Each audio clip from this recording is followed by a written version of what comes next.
Vamos começar o estudo da química orgânica, obviamente começando com o estudo do carbono, né? Já que a química orgânica é a química que estuda os compostos do elemento carbono.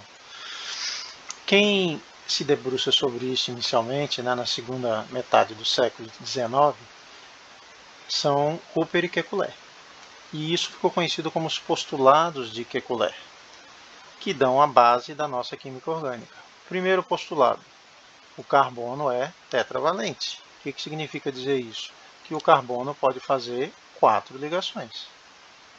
Segundo postulado: as 4 valências do carbono são idênticas entre si, são iguais entre si.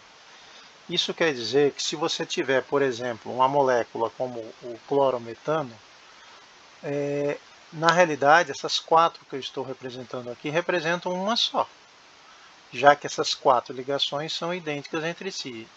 Se isso não ocorresse, você teria 4 moléculas distintas aqui, percebe? Então, esse é o segundo postulado de Kekulé. Terceiro e muito importante: o carbono tem a propriedade do encadeamento. O que significa dizer isso? Que o carbono pode se ligar a ele mesmo, formando gigantescas moléculas carbônicas, ou gigantescas cadeias carbônicas. A gente vai ver quando estudar polímero que tem polímero, uma única molécula tem mais de 10.000 carbonos. Então essa propriedade do encadeamento do carbono confere ao carbono uma variedade de possibilidades de ligações e de moléculas gigantescas. Outros elementos têm essa propriedade também, como enxofre, fósforo, etc. Mas nós vamos nos debruçar agora no carbono, já que ele é o nosso estudo principal agora na aula de hoje. Tipos de ligações que ocorrem com os átomos de carbono.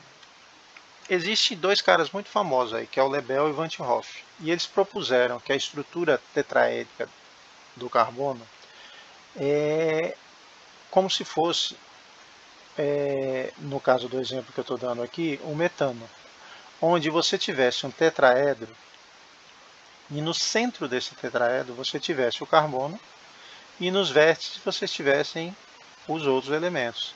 Sendo assim, você poderia representar a molécula de metano por um simples tetraedro. E qualquer que seja a outra molécula que você queira representar na química orgânica, você representaria por junções de tetraedro.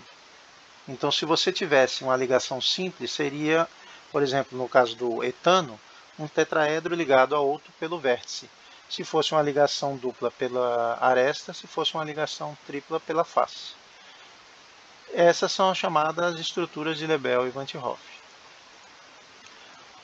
O carbono vai ser encontrado na orgânica numa dessas possibilidades sempre. Ou ele vai fazer 4 ligações simples, ou ele vai fazer 2 ligações simples e uma dupla, ou ele vai fazer uma ligação simples e uma tripla, ou ele vai fazer 2 duplas. São as únicas possibilidades que você vai encontrar o carbono na nossa química orgânica.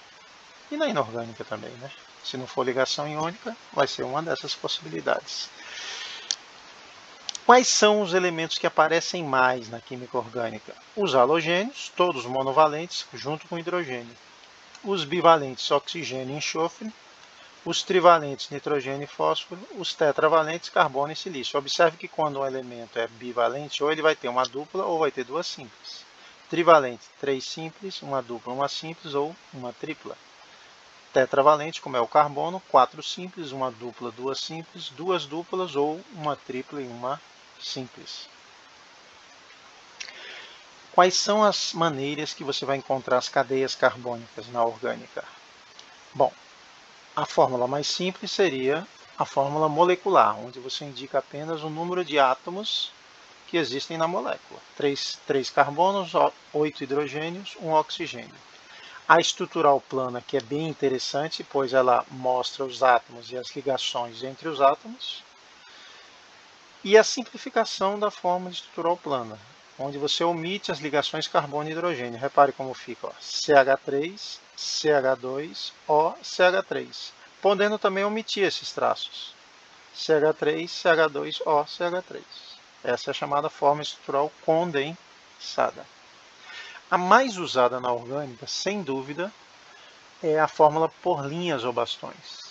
O que se faz? Você pega uma fórmula como essa, por exemplo, essa fórmula estrutural plana. Se você observar aqui, eu tenho carbono e hidrogênio aparecendo bastante. Então, o que eles bolaram, vamos chamar assim?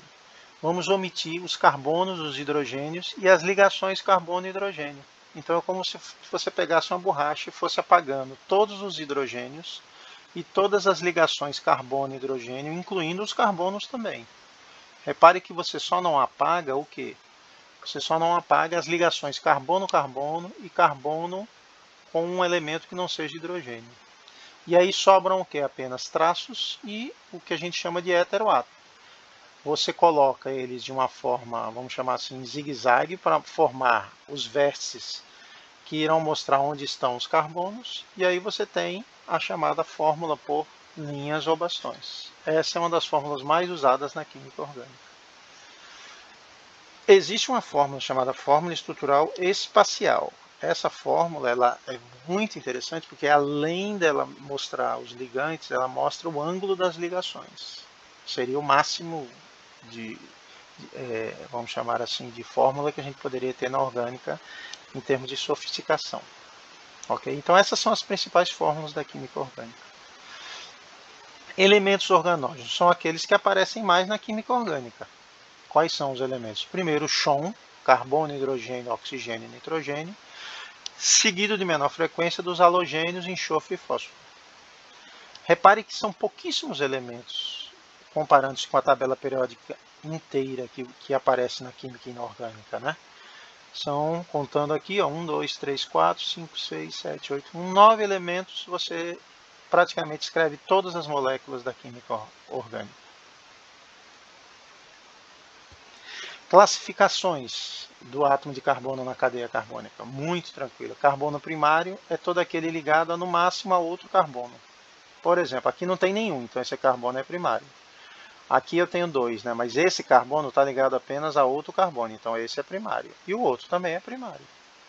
O que seria carbono secundário? Quando você tem um carbono ligado a 2 outros átomos de carbono. Terciário, a 3 outros átomos de carbono. E por último, quaternário, já que o carbono é tetravalente, ligado a 4 outros átomos de carbono. Nesse meu exemplo, ó, com P está designando primário, S secundário, T terciário, Q quaternário. Repare, 4 outros átomos de carbono. Essa classificação é apenas atinente ao quê? A quantos carbonos aquele carbono está ligado. Não interessa se a ligação é dupla, simples ou tripla, interessa a quantos carbonos ele está ligado. Observe esse aqui, ó. Ele está ligado a 2 outros carbonos. Eu não olho para os hidrogênios, só para os carbonos. Então ele é secundário. Ok? Comparando, finalizando esse nosso estudo do carbono, compostos orgânicos com inorgânicos. Em relação ao número de compostos e elementos formadores, o que eu posso dizer? Existe muito mais compostos orgânicos com muito menos elementos, que são apenas aqueles 9 que a gente viu. Já na inorgânica existe muito menos compostos, mas com praticamente toda a tabela periódica. Essa seria uma primeira comparação. A maior parte, veja, de uma maneira bem genérica, dos compostos orgânicos se decompõem quando aquecidos a uma temperatura de 500 graus. É aquela comparação que a gente faz entre o sal de cozinha e o açúcar. O sal de cozinha tem elevadíssimo ponto de fusão e ebulição. E já a sacarose e o açúcar não. Então você pega o açúcar, bota na panela, derrete fácil. Já os sais têm altíssimo ponto de fusão e ebulição. De uma maneira bem geral, né? Se alguém te perguntar uma maneira bem simples, de uma evidência, né, de 2 amostras, você vê qual que é orgânica, aquela que carboniza provavelmente será orgânica, porque tem carbono. Não é certeza absoluta, mas é um bom experimento. A combustão dos compostos orgânicos, a reação que ocorre com o oxigênio, normalmente produz gás carbônico e água, chamada combustão total. E normalmente os compostos orgânicos são ótimos combustíveis. Repare que eu sempre falo normalmente. Já na inorgânica, não.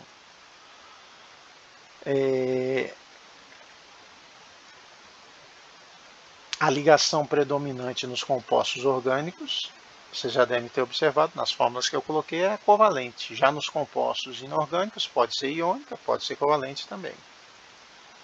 Os compostos orgânicos geralmente, muito geralmente, são insolúveis em água. Haja visto os derivados do petróleo. Normalmente não são solúveis em água.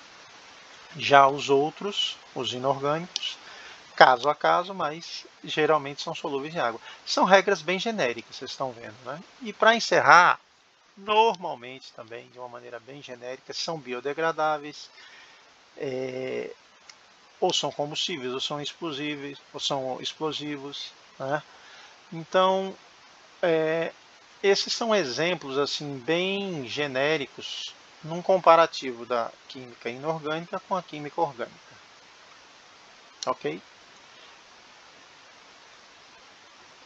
Grande abraço.